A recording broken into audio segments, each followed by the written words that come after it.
When sun hits your skin, normally what happens is it makes damage to your DNA in a millionth of a second. And what we found out is that in melanocytes, which are the cells that make the pigment that's protecting your skin, that's not all that's going on. What happens is you're getting the same kinds of DNA damage in your skin for hours after the sunlight exposure is ended. We've known for a long time that people who have blonde or red hair are more sensitive to sunlight, for sunburns or skin cancer. But you could say, well, maybe that's because they have light skin.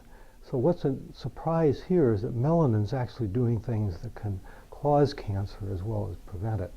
What's happening is that sunlight hits the skin and it turns on a couple of enzymes that make a couple of chemicals that react with each other, and then they excite an electron in melanin.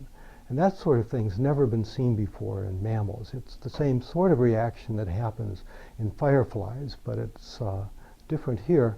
And then after that, the electron has very high energy. It transfers that energy to DNA and makes DNA damage of the kind that can cause skin cancer.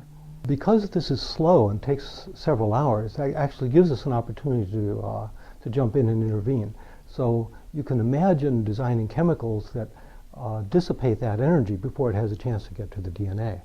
And in fact, there are chemicals like that that exist, and we use some of those in the research as tools to find out what was happening. But you can imagine getting better ones that would be practical to use in skin. So our understanding has been that, well, you put on sunscreen before you go out into the sun, and that protects your skin. Here, you've got a different situation where what you want to do is add something after you leave the beach or after you leave the tanning bed, and it protects you for several hours after.